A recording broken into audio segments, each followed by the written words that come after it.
I'm Maddie, one half of the Tweeks, and this week I will be talking about a new graphic novel called The Wendy Project by Melissa Jan Osbourne, illustrated by Veronica Fish.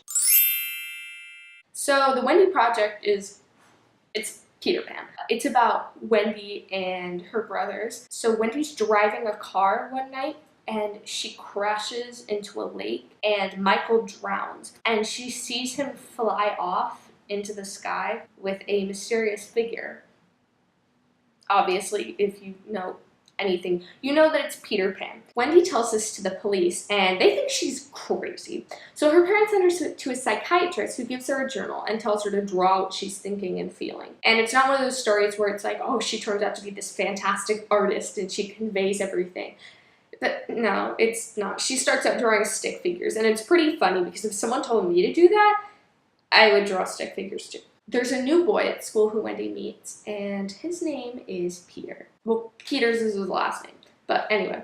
So she meets this boy, and the way the book is done is it draws parallels between the characters and the characters from Peter Pan. The boy as Peter Pan, obviously.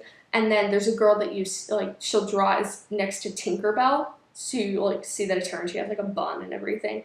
And the way that it's done is really cool because it's not just like a modern day version of Peter Pan. It's the story being told in like a completely different way. This book is just so good, and it was just released in June.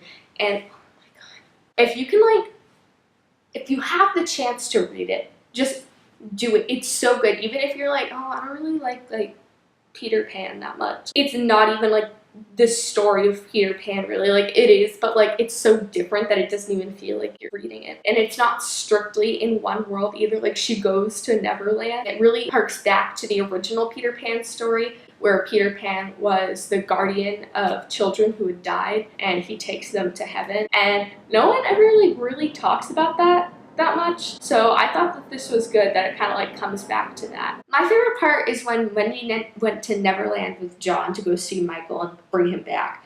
The way they did it was most of the book was in black and white, not quite. There was the important things were in color, but when she went to Neverland, everything was in color, and I thought that was really cool. And they went back to the original story where they started forgetting who they were. I thought that was the ending was really nice because it wasn't oh yeah, she brings him home and everyone's happy.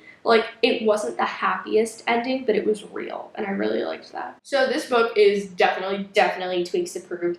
I'd say that it would be good for kids 11 and up, maybe 12, because they do talk about death and there's a party in it and stuff. I wouldn't say that it's inappropriate or anything, just if you're younger then you probably wouldn't get some stuff. That's all for now. Follow us on Instagram, Twitter, Tumblr, Periscope, Apple, and Snapchat, like us on Facebook, subscribe to us on YouTube, and check back every Thursday on ComicMix.com for new videos. Bye!